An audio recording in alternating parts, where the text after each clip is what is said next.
बात अपराध की।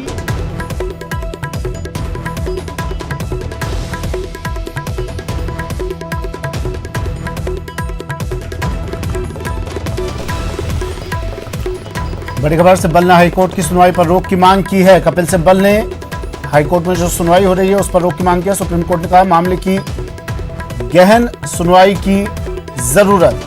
मरुधरा की जंग सुप्रीम कोर्ट तक पहुंच चुकी है। सुप्रीम कोर्ट में स्पीकर जोशी की एसएलपी पर सुनवाई चल रही है। जस्टिस मिश्रा ने साल्वे और रोहतगी से जवाब मांगा। सिब्बल ने हाईकोर्ट की सुनवाई पर रोक की मांग की।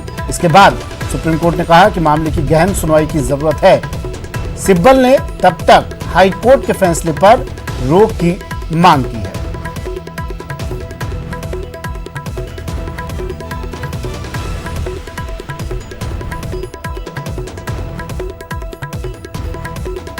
राजस्थान का मामला अब मरुधरा की जंग सुप्रीम कोर्ट तक पहुंच गई है। सुप्रीम कोर्ट ने कहा कि मामले में गहन सुनवाई की जरूरत है, लेकिन कपिल सिब्बल ने कहा कि हाईकोर्ट के फैसले पर तब तक रोक लगाई जाए। बता दें आपको, हाईकोर्ट ने फैसला सुरक्षित रखते हुए ये कह दिया था कि 24 तारीख तक स्पीकर कोई भी कार्यवाही ना करे विधायकों पर।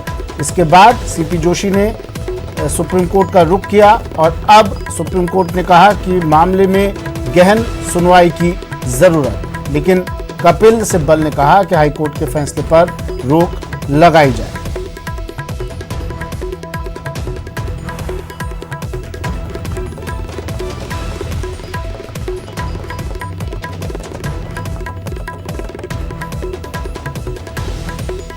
दलीलों का दौर जारी है सुप्रीम कोर्ट में और इस बीच सुप्रीम कोर्ट ने कह दिया है कि गहन सुनवाई की जरूरत इस पूरे मामले पर है। क्या कुछ रहा अब तक वो भी आपको बता रहे हैं। सुनवाई के दौरान इस केस की लंबी सुनवाई करनी होगी, ये कहा जस्टिस मिश्रा ने। जवाब में कपिल सिब्बल ने कहा कि हाईकोर्ट के फैसले को निलंबित किया जाए या लंबित याचिका को यहां ट्रांसफर किया जाए। जस्टिस मिश्रा ने कहा कि ये सवाल क्षेत्राधिकार का है। हाईकोर्ट के फैसले को सुप्रीम कोर्ट में चुनौती दी जा सकती है, लिहाजा फैसला तो आने दीजिए। सुप्रीम कोर्ट में सुनवाई चल रही है। कपिल सिब्बल स्पीकर की तरफ से बहस कर रहे हैं, दलीलें दे रहे हैं। सिब्बल ने कहा कि सुप्रीम कोर्ट के कई फैसले रहे हैं जिसके मुताबिक पार्टी लाइन के खिलाफ जाकर काम करना भी अयोग्यता का आधार बना है। कोर्ट ने सवाल पूछा था कि पार्टी की मीटिंग में शामिल न होना भी क्या अयोग्यता का आधार माना जा सकता है, अयोग्यता का आधार बन सकता है। इस पर कपिल सिब्बल ने कहा कि हाँ, पार्टी लाइन के खिलाफ जाकर काम करना या मीटिंग में ना शामिल होना भी अयोग्यता का आधार हो सकता है।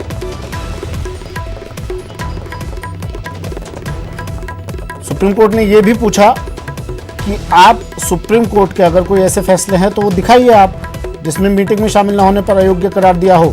कपिल सिब्बल ने कहा वो तमाम चीजें याचिका में दे दी गई है। उन फैसलों का हवाला हमने याचिका में दे दिया है।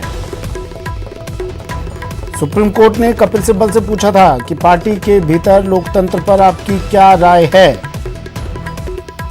इस पर कपिल सिब्बल ने कहा कि वे विधायकों पर है, ये विधायकों पर है, इसका जवाब उन्हें ही देने दीजिए, उन्हें कहने दीजिए कि वो छुट्टियों पर थे।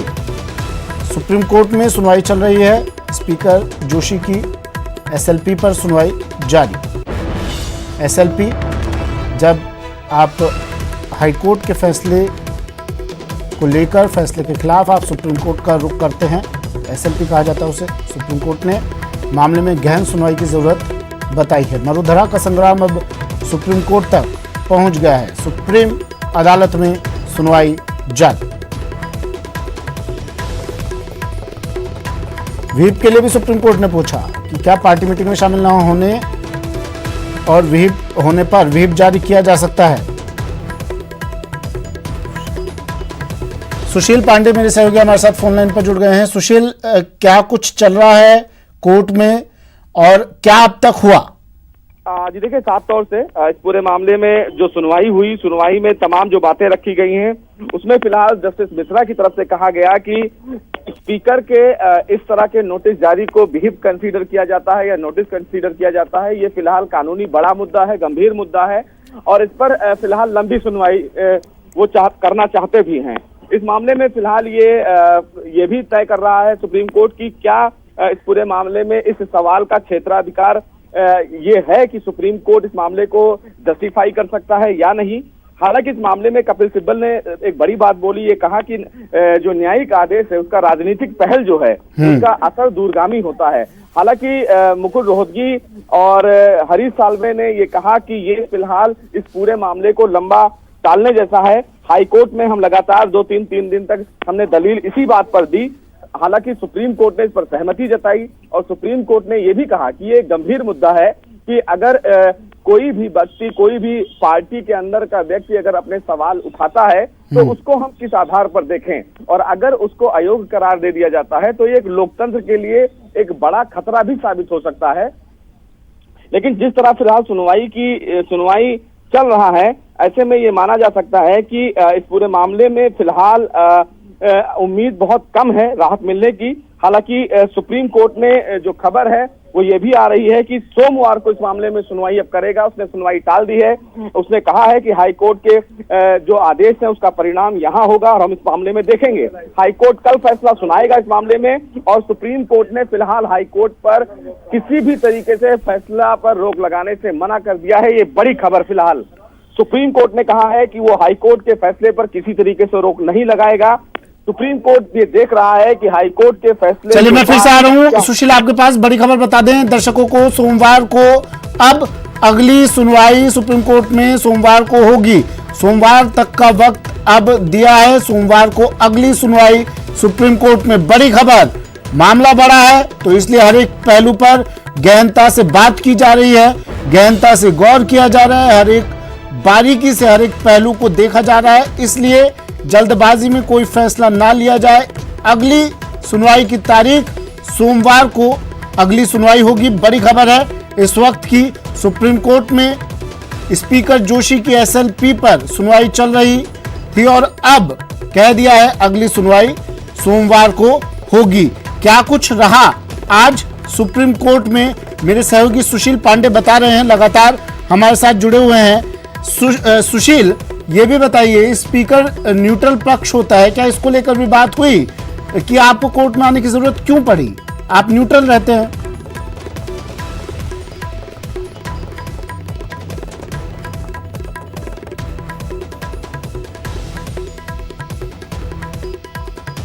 चलिए सुशील से जुड़ेंगे, लेकिन इस वक्त की बड़ी खबर सुन लीजिए, आप देख लीजिए। मामले में पूरी सुनवाई की जरूरत है, सुप्रीम कोर्ट ने कहा है। सुप्रीम कोर्ट ने कहा हाईकोर्ट के फैसले पर रोक नहीं। ये बड़े बिंदु, बड़े पॉइंट आज की सुनवाई के दौरान के। सोमवार को हालांकि अब अगली सुनवाई होगी, लेकिन हाईकोर्ट के फैसले पर रोक नहीं, ये सुप्रीम कोर्ट ने कह दिया है। स्पीकर जोशी की एसएलपी पर सुनवाई चल रही है, हाईकोर्ट के फैसले पर रोक नहीं होगी। फिलहाल हाईकोर्ट ने क्या कहा था ये भी बता देते हैं आपको। हाईकोर्ट ने कहा था कि कल यानी 24 तारीख तक स्पीकर विधायकों पर कोई कार्रवाई ना करे, कोई फैसला विधायकों पर ना ले। इसको लेकर एसएलपी स्पीकर सीपी जोशी ने सुप्रीम कोर्ट में लगाई। एसएलपी वो होता है जब आप हाईकोर्ट के फैसले को चुनौती देते हैं सुप्रीम कोर्ट में, हाईकोर्ट के फैसले के खिलाफ जाते हैं सुप्रीम कोर्ट में, तो एसएलपी के जरिए जाया जाता है। एसएलपी सीपी जोशी ने सुप्रीम कोर्ट में दायर की और एसएलपी पर सुनवाई चल रही है। सुप्रीम कोर्ट ने हाईकोर्ट के फैसले पर रोक लगाने से साफ इनकार कर दिया है। सुनवाई सोमवार को की तारीख दी गई है। सुशील मेरे सहयोगी हमारे साथ लगातार जुड़े हुए हैं। सुशील, सोमवार तक का वक्त दे दिया है, एसएलपी पर सुनवाई चल रही थी और सोमवार तक का वक्त दे दिया है। मुझे ये बताइए कि स्पीकर को लेकर क्या बात हुई? क्या ये हमारे साथ देखिए सुशील अब सीधा जुड़ गए हैं दिल्ली से। स्पीकर न्यूट्रल होते हैं, क्या इसको लेकर भी कोई बात रखी गई वकीलों की तरफ से, अधिवक्ताओं की तरफ से, और कोर्ट की तरफ से क्या जवाब मिला इस पर? तो मैं फिलहाल क्या हो गया इस पूरे मामले में जो सबसे बड़ी अपडेट है वो यही है कि जो हाईकोर्ट के आदेश पर रोक लगाने के खिलाफ स्पीकर पहुंचे थे सुप्रीम कोर्ट, वो फिलहाल उनको राहत नहीं मिली। तमाम जो दलीलें थी उन दलीलों से सुप्रीम कोर्ट संतुष्ट नहीं हुआ। जो बड़ी अपडेट है, यानी कि स्पीकर ने यह कहा था कि 24 घंटे के अंदर इस पूरे मामले में रोक लगानी चाहिए सुप्रीम कोर्ट को, क्योंकि यह संवैधानिक हमला है। लेकिन फिलहाल तमाम जो दलीलें थी उन दलीलों से सुप्रीम कोर्ट संतुष्ट नहीं हुआ। सुप्रीम कोर्ट ने यह कहा कि वो हाई कोर्ट के फैसले पर किसी तरीके से रोक नहीं लगाएंगे, लेकिन जो हाई कोर्ट का फैसला होगा वो सुप्रीम कोर्ट के अधीन रहेगा। सोमवार को सुप्रीम कोर्ट इस मामले पर विस्तृत सुनवाई करेगा। सुनवाई इस मामले पर है कि जो हस्तक्षेप याचिका दाखिल की गई थी इस पूरे मामले में, फिलहाल स्पीकर की तरफ से, उस मामले में विस्तृत सुनवाई में क्या स्पीकर इस पूरे मामले को चैलेंज कर सकते हैं और क्या सुप्रीम कोर्ट इस मामले में इंटरवीन कर सकता है या नहीं, इस पर सुनवाई होगी। लेकिन राहत के लिए जो स्पीकर सुप्रीम कोर्ट आए थे वो राहत देने के लिए सुप्रीम कोर्ट ने फिलहाल मना कर दिया है। यानी कि 24 जुलाई तक जो राहत पायलट गुट को मिली थी वो बरकरार रहेगी। हाईकोर्ट के फैसले पर निर्भर करेगा अब सचिन पायलट गुट को लेकर जो याचिकाएं दाखिल की गई थी कि क्या वो इस स्पीकर के नोटिस को लेकर वो अपीयर हो सकते हैं या नहीं। 7 दिन का समय उनकी तरफ से मांगा गया था कि हाईकोर्ट उन्हें समय देता है 7 दिन का या नहीं। लेकिन इस बात में सुप्रीम कोर्ट से, जिस मामले में सुप्रीम कोर्ट में जिस तरह स्पीकर उम्मीद को लेकर आए थे कि उन्हें राहत मिल सकती है, कि जिस तरह हाईकोर्ट ने यह कहा था कि उनको डायरेक्ट किया जाता है कि वो कोई भी कोर्सिव एक्शन नहीं लेंगे, 10th शेड्यूल की अनुसूची में कोर्ट हस्तक्षेप नहीं करे, लेकिन कोर्ट ने आज स्पष्ट कर दिया कि इस मामले में सुशील हमारे साथ देखिए वरिष्ठ अधिवक्ता हैं हेमंत नाहटा जी, वो भी हमारे साथ सीधा जुड़ गए हैं। अब अगर आप भी कोई सवाल पूछना चाहें उनसे, वो बारीकी से समझा सकते हैं इस पूरी सुनवाई पर। हेमंत जी, आपने पूरी सुनवाई के दौरान क्या कुछ रहा? न्यूज 18 राजस्थान लगातार दिखा रहा है स्पीकर को कम से कम राहत फिलहाल नहीं मिली है। जिस चीज को लेकर वो सुप्रीम कोर्ट पहुंचे थे, सुप्रीम कोर्ट ने मना कर दिया है, कह दिया है हाईकोर्ट के फैसले पर रोक नहीं होगी।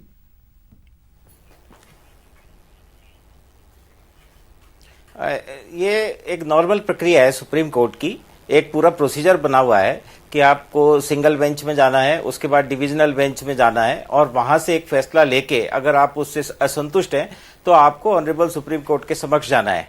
तो ऐसा कोई ग्रॉस केस सुप्रीम कोर्ट के समक्ष जब तक नहीं आता है कि जिसमें सुप्रीम कोर्ट को डायरेक्ट इंटरवेंशन किए बगैर कोई बहुत बड़ी विकराल समस्या आने वाली हो, तो supreme court as a matter of practice एक पेंडिंग डिसीजन के अंदर कभी इंटरफेयर नॉर्मली करती नहीं है। आज आप इस केस का अगर घटनाक्रम देखें तो जो पिटीशन सचिन पायलट ग्रुप द्वारा फाइल की गई और उसमें आगे बढ़कर जो रेस्पोंडेंट्स थे उन्होंने केवियट फाइल करके तो अपनी उपस्थिति दर्ज कराई।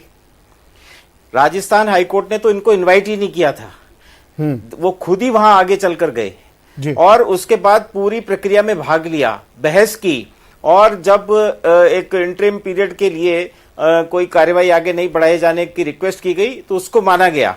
जब सेकंड टाइम बढ़ाया गया तब उस पर आपत्ति की गई और अब यह कहा जा रहा है कि ये इंटरिम ऑर्डर के खिलाफ हाईकोर्ट में पिटीशन मेंटेनेबल नहीं है। तो मेरे को ऐसा लगता है कि ये काफी देर से आई हुई जागृति थी। अगर इस बात पर आपत्ति थी कि हाईकोर्ट को ऑनरेबल स्पीकर को डायरेक्शन देने का या एक इंटरिम ऑर्डर, एक issue notice, show cause notice के खिलाफ सुनने का अधिकार नहीं है, तो स्पीकर साहब की तरफ से एकमात्र आपत्ति यह आनी चाहिए थी। और अगर वो आपत्ति एक प्रार्थना पत्र के रूप में आती और अगर वो प्रार्थना पत्र स्वीकार नहीं होता तो उसी दिन सुप्रीम कोर्ट चला जाना चाहिए था। Now it is too late. आप एक बार once the game has started and you have participated in the game, you can't look for changing the rules of the game at a later stage. तो वो stage जा चुकी थी और जो आज ऑनरेबल सुप्रीम कोर्ट का जो भी निर्णय रहा है वो काफी स्वाभाविक था इन परिस्थितियों में। इसके अलावा एक और लीगल इशू इसमें था जी कि अगर आपके कोई विधिक अधिकार हैं और उन विधिक अधिकारों को जानते हुए भी आप उनको इग्नोर करते हैं, उनको प्रेस नहीं करते हैं, तो ये माना जाता है कि आपने अपने विधिक अधिकार त्याग दिए हैं। तो एक डॉक्ट्रिन ऑफ वेवर है, एक डॉक्ट्रिन ऑफ एक्विजेंस है। ये दोनों ही डॉक्ट्रिन्स इस केस में लगी। अगर स्पीकर साहब का और उनके कैंप के लोगों का ये व्यू था कि ऑनरेबल हाई कोर्ट इस स्टेज पे इंटरवीन नहीं कर सकती, तो मेरा विनम्र मत यह है। चलिए हेमंत जी, मैं फिर से लौट रहा हूं आपके पास। सतीश पूनिया जी बीजेपी प्रदेश अध्यक्ष हमारे साथ फोन लाइन पर जुड़ गए हैं। सतीश जी, अब तक जो सुनवाई हुई सुप्रीम कोर्ट में, हाई कोर्ट, देखिए हाई कोर्ट के फैसले पर रोक लगाने से मना कर दिया है सुप्रीम कोर्ट ने। किस तरह से आप देख रहे हैं इस फैसले को? देखिए, क्योंकि प्रश्न संवैधानिक एक संकट का और उसके समाधान का था, और जब विधायिका में और इस तरीके से जब टकराव होता है तो हमारे यहाँ बहुत से अवसरों पर उच्चतम न्यायालय ने और न्यायालयों ने उसका कोई रास्ता दिखाया है। तो उसी लाइट में ये प्रक्रिया हुई है, और क्योंकि हाई कोर्ट को कल निर्णय करना है और सुप्रीम कोर्ट ने जो आदेश दिया है कि हाई कोर्ट के आदेश को वो हाई कोर्ट आदेश जारी कर सकता है, लेकिन वो अमल में तभी आएगा जब सुप्रीम कोर्ट के और सुप्रीम कोर्ट जो निर्णय देगा सोमवार को, जो भी सुनवाई करके अगली जो सुनवाई में जो फैसला देगा, तो हाई कोर्ट के आदेश का अमल जो है वो सुप्रीम कोर्ट के फैसले पर निर्भर करेगा। तो स्वाभाविक तौर पर हमारी सर्वोच्च अदालत है, उसके फैसले का सभी सम्मान करते हैं। बिल्कुल, मुझे लगता है कि सुप्रीम कोर्ट के अगले फैसले का इंतजार करना चाहिए। हाँ बिल्कुल सतीश जी, लेकिन अब तक जो कुछ भी हुआ, देखिए हाई कोर्ट ने कल तक का वक्त दिया था कि कल तक कोई कार्रवाई ना करे स्पीकर सीपी जोशी जी, लेकिन वो उससे पहले सुप्रीम कोर्ट पहुंच गए। क्या उन्हें डर था कोई? क्या उन्हें लग रहा था कि नहीं हाई कोर्ट का फैसला हमारे पक्ष में नहीं आएगा? देखिए, एक किस्म का गतिरोध है, और ये अच्छी खूबसूरती है भारत के लोकतंत्र की और संविधान की। सदन में क्योंकि स्पीकर को उच्चाधिकार विशेषाधिकार प्राप्त हैं, लेकिन हमारे यहाँ हमने न्यायपालिका को एक विशेष दर्जा दिया है, जिसने समय समय पर इस तरीके के प्रावधानों की व्याख्या भी की और उसको लागू भी करवाया है। तो मुझे लगता है कि स्पीकर महोदय ने जिस भी परिस्थितिवश जो अपना निर्णय किया नोटिस का, प्राइमा फेसी तो लगता है कि सदन के बाहर इस तरीके की डिबेट के दौरान चर्चा हुई कि जो चुने हुए जनप्रतिनिधि हैं, एक फोरम पे उनको अपनी बात का कहने का अधिकार है, वो लोकतांत्रिक अधिकार है, क्योंकि जनता से चुने हुए। उनकी जो डिसेंट है या उनका विरोध है वो डिस्क्वालिफिकेशन नहीं होता, प्रथम दृष्टया लगता है, क्योंकि अक्सर ऐसा होता है कि पार्टी की मीटिंगों से बहुत लोग अनुपस्थित होते हैं या पार्टी में अपने नेताओं के खिलाफ अपना विरोध दर्ज करते हैं। तो लोकतंत्र इसी को कहते हैं, इसको जो अभिव्यक्ति की आजादी है और जो निजता है उनकी। तो मुझे लगता है कि अभी जो बहस शुरू हुई, जहां गतिरोध हुआ, वो माननीय स्पीकर महोदय के उस आदेश के बाद ही हुआ कि सदन के बाहर वो पार्टी की उस रीति नीति और मर्यादा से बंधे हुए और जो स्पीकर है, क्या वो स्पीकर एम्पावर्ड हैं क्या कि सदन के बाहर भी उसकी राजनीतिक गतिविधियों को वो डिस्क्वालिफिकेशन का आधार माने? तो प्रथम दृष्टया तो लगता नहीं है, लेकिन क्योंकि अभी सब जुडिस है, न्यायालय के अधीन है, तो इसकी बेहतर व्याख्या तो न्यायालय ही कर सकते हैं। सर सतीश जी, ये भी जानना है, देखिए जस्टिस BR गवई ने कहा है कि स्पीकर कोर्ट ही क्यों आए, वो न्यूट्रल होते हैं, कोई प्रभावित पक्ष नहीं होते। जी बिल्कुल, ये कहीं न कहीं हमारे यहाँ क्योंकि बहुत बड़ा ऊंचा स्थान दिया है स्पीकर को, और एक मर्यादा भी उनकी अपनी होती है, वो निरपेक्ष तरीके से देखे जाते हैं। स्पीकर बनने के बाद में उनका कोई दल नहीं होता है, क्योंकि वो एक ऐसी जगह विराजते हैं कि जहां पर निरपेक्ष तरीके से पक्ष और विपक्ष को सुन के ही वो कोई फैसला देते हैं, रूलिंग देते हैं। लेकिन जितना रिफॉर्म हमारी डेमोक्रेसी में हुआ, उसमें कुछ न कुछ कहीं न कहीं इस तरीके का ये प्रभाव भी आया है कि लोगों ने राजनीतिक रूप से कहीं न कहीं वैचारिक झुकाव कई मसलों में दिखता है। उनकी निष्पक्षता पर भी केवल यही नहीं, बहुत सारी जगह जैसे ऐसे घटनाक्रम होते हैं। तो हमने पीछे 2018 में कर्नाटक में देखा, तो कई प्रदेशों में इस तरीके की घटनाएं होती हैं। तो वो तो एक अलग बात है कि एक बड़ी बहस का मुद्दा है, उस पर थोड़ी और व्याख्या होनी चाहिए, उसमें और रिफॉर्म होना चाहिए कि वास्तव में स्पीकर को निरपेक्ष होना ही चाहिए। तो इस तरीके से कोई जब चीज होती है तो इम्पार्शियलिटी जरूरी होती है, और कोई आचरण ऐसा होता है तो वो निश्चित रूप से उनकी निष्पक्षता पर प्रश्न चिन्ह खड़े करता है। चलिए सर, शुक्रिया हमारे साथ जुड़ने के लिए, अपना वक्त हमें देने के लिए। सतीश पूनिया जी, बीजेपी प्रदेश अध्यक्ष, अपनी बात रख रहे थे। और अब अर्चना शर्मा जी हमारे साथ जुड़ गई हैं फोन लाइन पर कांग्रेस प्रवक्ता, कांग्रेस के वरिष्ठ नेता हैं अर्चना जी। अब तक जो कुछ हुआ सुनवाई में, हालांकि सोमवार तक का वक्त दे दिया है सुप्रीम कोर्ट ने, सोमवार को फिर से सुनवाई होगी, लेकिन हाईकोर्ट के फैसले पर रोक लगाने से साफ इनकार कर दिया है। सीपी जोशी सुप्रीम कोर्ट गए थे, क्या ये माना जाए इस अब तक जो सुनवाई के दौरान फैसला हुआ है, हाईकोर्ट के फैसले पर रोक लगाने से मना किया है, सचिन पायलट गुट को कुछ राहत है इससे? देखिए, न्यायपालिका में जो कुछ भी सब्जुडिस है उस पर तो कोई कमेंट किया नहीं जा सकता, लेकिन मैं समझती हूँ कि सीपी जोशी जी जो माननीय विधानसभा के अध्यक्ष हैं, उनका पूरा क्षेत्राधिकार है, उनके अधिकार क्षेत्र में आता है कि वो शो को नोटिस जारी करें। और जब उनको चीफ विप ने इस चीज के लिए अनुरोध किया था तो उन्होंने सारे चीजों को संज्ञान में लेकर के इस कार्रवाई को किया। इसमें होना तो ये चाहिए था कि जो प्रभावित वर्ग या जिन लोगों को नोटिस दिया गया उनको स्पीकर की गरिमा को ध्यान में रखते हुए, उनका बहुत बड़ा एक स्थान है हमारे पूरी व्यवस्था में और संविधान प्रदत्त उनके पास बहुत सी शक्तियां हैं जो इसको सदन को संचालित करने के लिए होती हैं। तो ऐसे में उनकी गरिमा की अनुपालना में उनको उस नोटिस के जवाब में वहां प्रस्तुत होकर अपना स्पष्टीकरण देना चाहिए था, लेकिन उस वर्ग ने जाकर के न्यायपालिका की शरण ली। न्यायपालिका के माध्यम से, यानी कि हो सकता है ये डर रहा हो, हालांकि संवैधानिक पद है, लेकिन हो सकता है ये डर रहा हो कि स्पीकर वही होता है उसी पार्टी का होता है जो पार्टी सत्ता में होती है, कहीं कुछ बाइस्ड ना हो जाए, शायद ये डर रहा हो पायलट गुट को, इसलिए न्यायपालिका की शरण ली हो।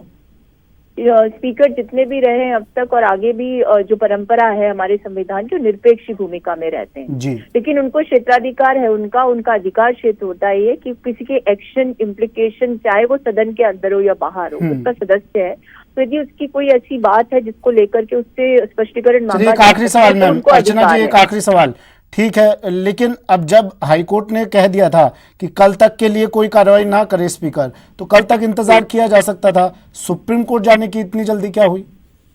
देखिए, 3 बार उन्होंने न्यायपालिका के माध्यम से जब उनसे अनुरोध किया गया तो उन्होंने उसको माना अक्षर से, लेकिन स्पीकर खुद एक ट्रिब्यूनल होते हैं और उनको अधिकार है कि वो अपने जो सदन है जिसके वो स्पीकर है, अध्यक्ष है, उसके सदस्य के प्रति कार्रवाई या उसको नोटिस देने का उनको अधिकार है, तब उनको डायरेक्ट नहीं किया जा सकता। इस चीज को समझना पड़ेगा कि निर्देशित नहीं किया जा सकता, उनका अनुरोध किया जाता है और अनुरोध और निर्देश के भीतर जो भेद है उसको समझना पड़ेगा। मुझे लगता है कि उस निर्देश वाली जो एक बिल्कुल उसी के खिलाफ सीपी जोशी जी पहुंचे हैं सुप्रीम कोर्ट। शुक्रिया अर्चना जी हमारे साथ जुड़ने के लिए, बात करने के लिए।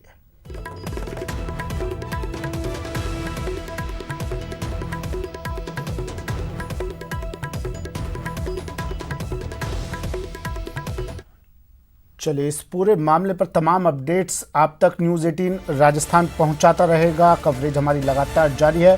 फिलहाल यहां वक्त एक ब्रेक का है।